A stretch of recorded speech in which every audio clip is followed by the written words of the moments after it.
Hello media friends, आप सबका welcome है आपके अपने चैनल वेब शुरू केयर में। तो फ्रेंड्स, आज के इस वीडियो में मैं बात करूंगी बीपीएससी टीआरई थर्ड का जो डीवी से रिलेटेड आप लोगों का कुछ डाउट्स है उसके बारे में। तो सबसे पहले तो मैं आप लोगों को बताना चाहूँगी, एक डीवी फॉर्मेट मार्केट में जो वायरल हो रहा है, जिसको हमने अपने टेलीग्राम पर शेयर किया है, आप उसको देख लेना। वो जो वायरल हुआ है ना, तो आप में से बहुत सारे लोगों को ये कन्फ्यूज़न होगा कि क्या उसको फिलअप करके ले जाना है। तो देखिए, अभी तक उसका ऑफिशियली कुछ नहीं आया है कि वो ऑफिशियली मतलब साइट वगैरह पर कहीं नहीं दिखा है, बट ग्रुप वगैरह में ऐसे वो वायरल हो रहा है। एजुकेशन डिपार्टमेंट और एडवर्टीजमेंट नंबर 2224 ऐसे करके, और बीपीएससी टीआरई 3.0 करके, ठीक है। तो उसमें बेसिक सी जानकारी है, लेकिन जब तक साइट पर नहीं आता है, जब तक वहाँ पर सारी चीज़ें क्लियर नहीं होती हैं, तो अभी उसको कहना ये सही नहीं है कि उसको फिलअप करके ले जाना है, ठीक है। लेकिन अगर फिलअप करके ले भी जाना होगा, तो आप जहाँ डीवी कराने जाओगे अपने डीआरसीसी ऑफिस, जहाँ भी जो भी डिस्ट्रिक्ट आपका होगा, जहाँ भी डीवी के लिए आपके डिस्ट्रिक्ट में आएगा प्लेस आएगा कि यहाँ पर डीवी के लिए आपको जाना है, वहाँ पर जाओगे तो वहाँ पर आपको जानकारी मिल जाएगी कि हाँ, ये फॉर्मेट भी फिलअप करना है। अगर फॉर्मेट फिलअप करना है तो कोई उसमें खास जानकारी आपसे नहीं मांगी गई है।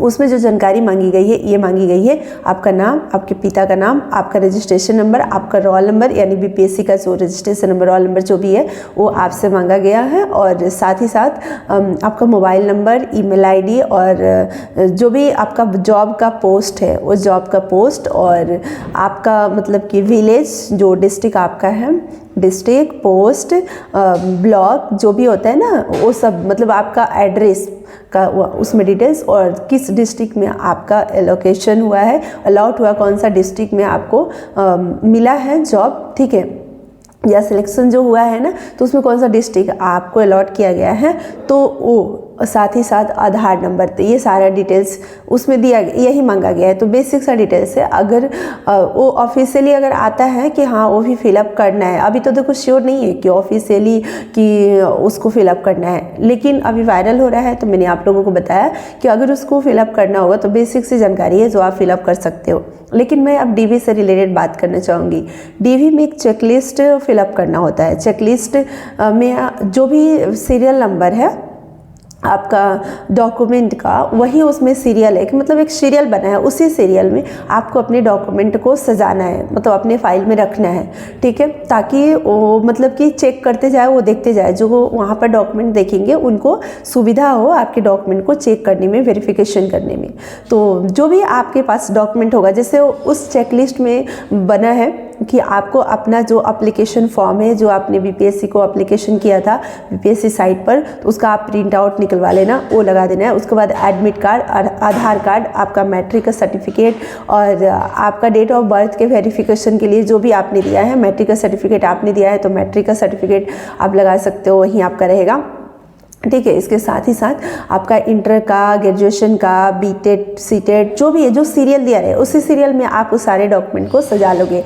चेकलिस्ट में जो सीरियल है उसी सीरियल में आप अपने फाइल में डॉक्यूमेंट को सजाओगे, ठीक है। अब मान लो कि किसी के पास सीटेड का नहीं है, वो एस्टेट दिए हैं, तो उस मतलब एस्टेट वाला जो नंबरिंग आएगा ना, तो उस नंबर को अपने एस्टेट रखेंगे, वो खाली छोड़ देंगे, और जो डॉक्यूमेंट आपके पास हैं, अवेलेबल हैं, आपने अपने फाइल में रखा है, तो उसके सामने टिक करना होगा, मतलब एक फॉर्मेट रहेगा, ठीक है। उसमें एक सीरियल नंबर से आपका डॉक्यूमेंट का नाम लिखा है, जैसे एप्लीकेशन, तो आपने ये एप्लीकेशन प्रिंट आउट इसका आपने रखा है, तो इसको आप टिक कर दोगे कि हाँ ये मेरे पास है, ये हमने रखा है, ठीक है। एडमिट कार्ड, बीपीएससी का जो एडमिट कार्ड है सेल्फ अटेस्टेड होना चाहिए सारे डॉक्यूमेंट जो है, ठीक है। तो यहाँ पर भी आप टिक कर दोगे कि यस ये भी हमारे पास है, ठीक है, इसको भी आप दूसरे नंबर पर रख लोगे।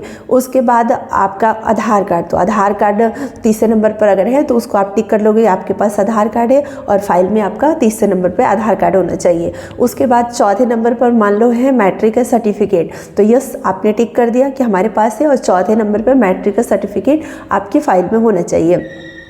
मतलब इसी सीरियल में फ़ोटोकॉपी की मैं बात कर रही हूँ, और ओरिजिनल भी जो होगा ना इसी सीरियल में ओरिजिनल कॉपी भी आप अपना सजा कर रखोगे जो ओरिजिनल होगा, ठीक है। उसके बाद 5th नंबर पर जो डॉक्यूमेंट है डेट ऑफ बर्थ वेरिफिकेशन के लिए, मान लो 10th का सर्टिफिकेट है तो वही आपने रखा है, तो अब उस पर भी आप टिक कर दोगे। अब उसके लिए कोई अलग से आपको नहीं रखना है, जो आपने मैट्रिक का सर्टिफिकेट तो रखना ही है।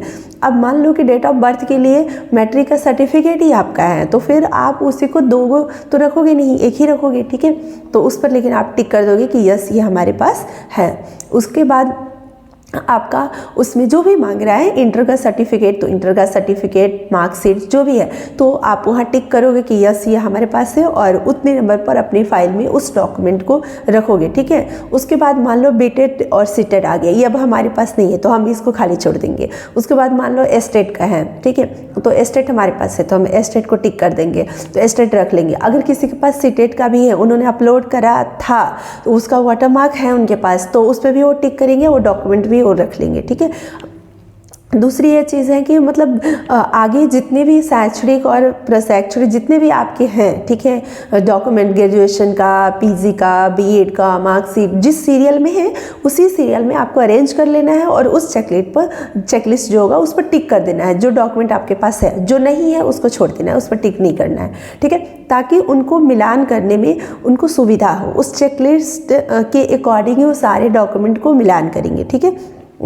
क्योंकि मिलान करते टाइम ना देखो होगा क्या, जब वेरिफिकेशन करेंगे ना तो उन्हें पता नहीं चलेगा अच्छा मैट्रिक का सर्टिफिकेट देखे कि नहीं, इंटर का देखे कि नहीं, होता है ना कि इतने सारे डॉक्यूमेंट देखना है तो कुछ उसमें छूट ना जाए। तो चेकलिस्ट जो है ना उसके अकॉर्डिंग वो वेरिफिकेशन कर लेंगे आसानी से। आपको भी आसानी होगी कि हाँ हमने कौन सा डॉक्यूमेंट अपने फाइल में रखा और कौन सा नहीं रखा। जो आप रखते जाओगे वो टिक करते चले जाओगे, ठीक है, उस नंबर पर, और जो नहीं रहेगा वो चेकलिस्ट से ही आपको पता चल जाएगा कि आपके पास आपके फाइल में कौन कौन से डॉक्यूमेंट कौन कौन से नहीं है, ठीक है, कौन सा अब आपको रखना है या वो आपके पास नहीं है तो फिर कोई बात नहीं, ठीक है। इस तरीके की मतलब जितने भी आपके मतलब कास्ट सर्टिफिकेट है वो भी आपको लगाना है। जो आरक्षण के लिए अगर पीएच कैटेगरी में है, आरक्षण के लिए कोई सर्टिफिकेट है तो वो आपने अपलोड करा था वो भी आपको लगाना है, और रेसिडेंशियल है तो वो भी आपको लगाना है।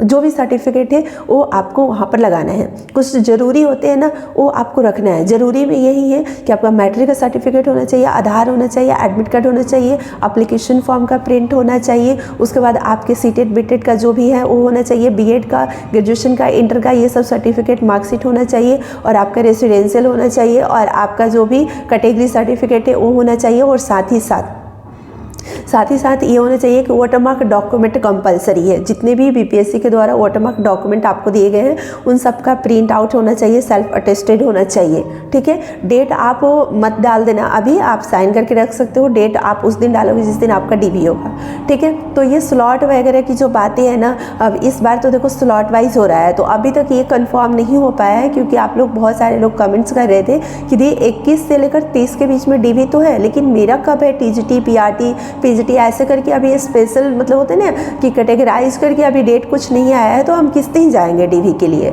तो जैसे ही टाइम नज़दीक आएगा तो ये चीज़ें पता चल जाएगी, आपको परेशान नहीं होना है, ठीक है।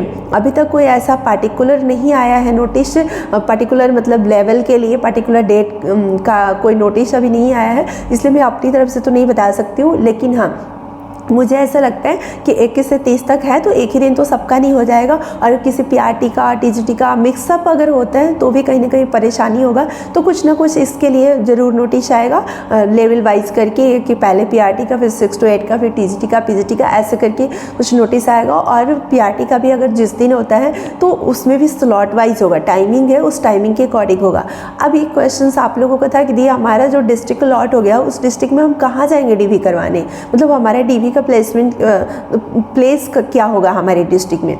तो देखो मैक्सिमम जो डिस्ट्रिक्ट है उन डिस्ट्रिक्ट के डीआरसीसी ऑफिस में होता है, लेकिन सभी जगह ऐसा नहीं है। जैसे पिछली बार जो पटना में हुआ था तो गर्दनीबाग जो स्कूल है ना उसमें हुआ था, लेकिन इस बार डीआरसीसी ऑफिस टियर 3 में दिया है, तो जगह चेंज भी हो सकते हैं कोई डिस्ट्रिक्ट में, ठीक है, कोई डिस्ट्रिक्ट में जगह चेंज हुआ है। तो इस बार अभी तक वो पूरे ऑल डिस्ट्रिक्ट का तो नहीं आया है, डिस्ट्रिक्ट वाइज करके आ रहा है।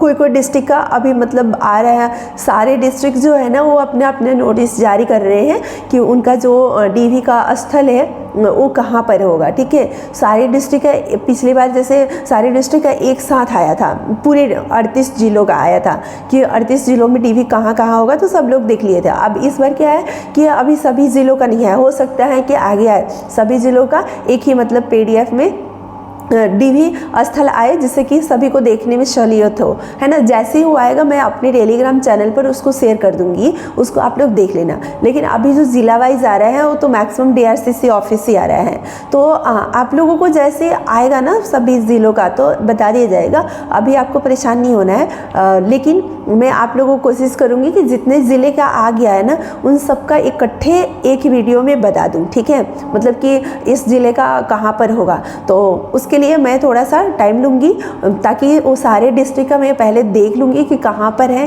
किसी का चेंज होगा तो उसका मैं बता दूँगी, बाकी DRCC का है तो ज़िले का नाम बता दूँगी कि ज़िले का नोटिस जारी हुआ है, यहाँ DRCC में होगा।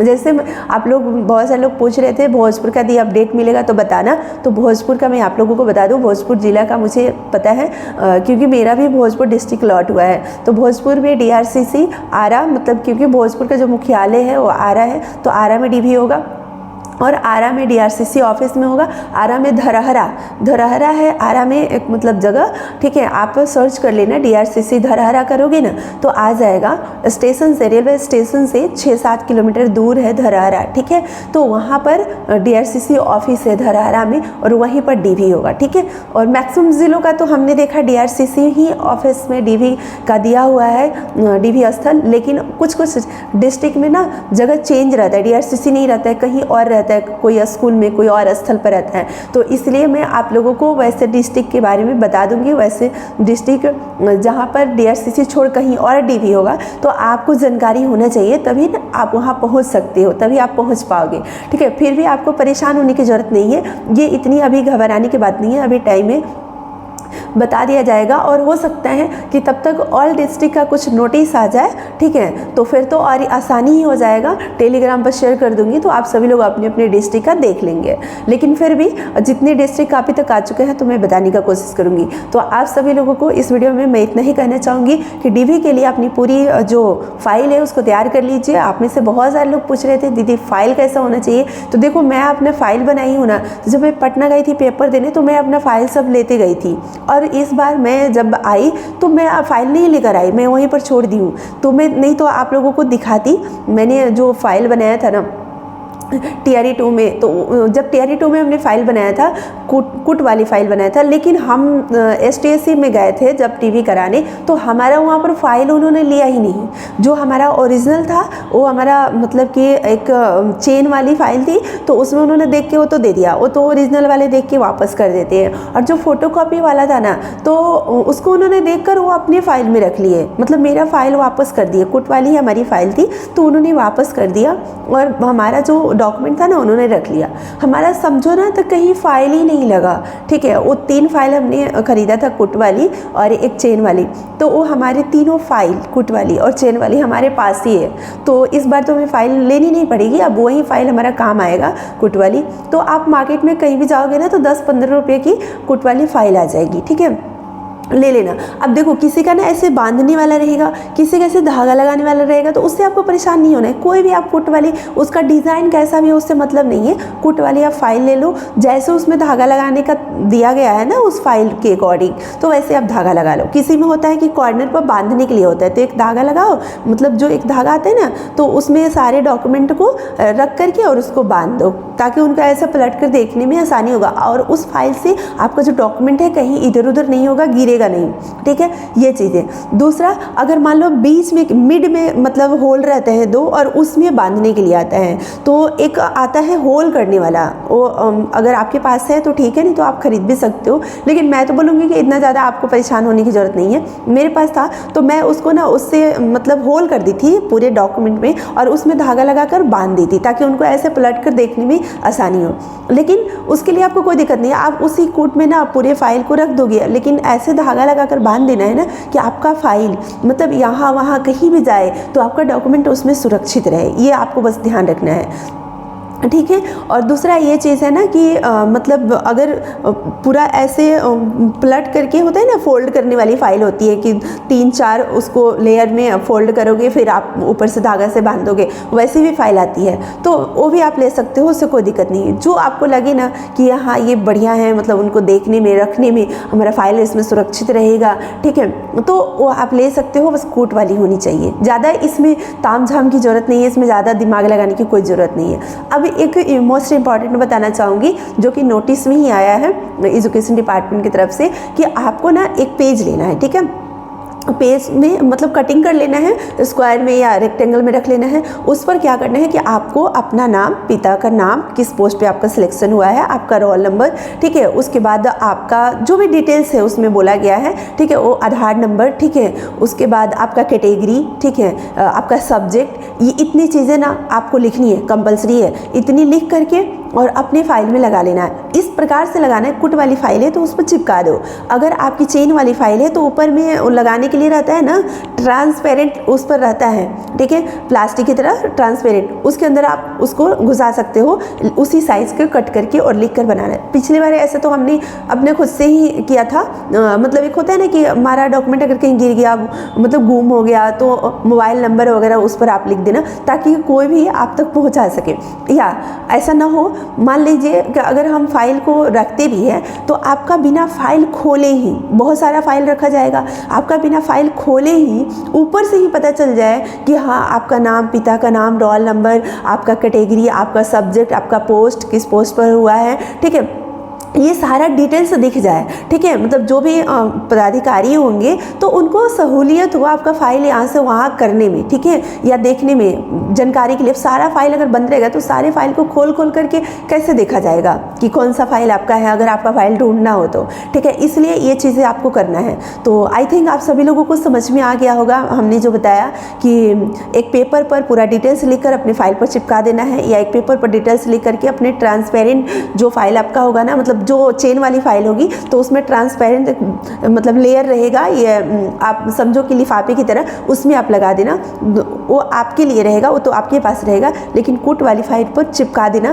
ताकि आपका फाइल कहीं भी जाएगा तो जो भी होंगे आपके फाइल को समझने में, देखने में, ढूंढने में या ट्रांसफ़र करने में उनको सहूलियत हो, ठीक है। आई थिंक कि आप सब लोग फ्रेंड्स इस चीज़ों को समझ गए होंगे। अगर नहीं हो समझे होंगे तो मैं फाइल पर ये सारी चीज़ें करके दिखा दूंगी, ठीक है। हमारा फाइल यहाँ नहीं है, नहीं तो मैं अभी आप लोगों को दिखा देती हूँ, क्योंकि मैंने अपना जो फाइल तैयार किया है, रेडी किया है, तो मैं पटना लेकर गई थी और मैं वहीं छोड़ कर आ गई हूँ, ठीक है। मैं वापस जैसे जाऊंगी तो आप लोगों को ज़रूर दिखाऊंगी, लेकिन अभी हमने कोशिश किया कि आप लोग को समझ में आ जाए और आप लोग पहले ही से तैयार कर लो, हमारा वेट न करो, ठीक है। Thank you so much. इस वीडियो में इतना ही, फिर मिलेंगे किसी और वीडियो में। तब तक के लिए आप सब लोग अपना ध्यान रखना, ख्याल रखना।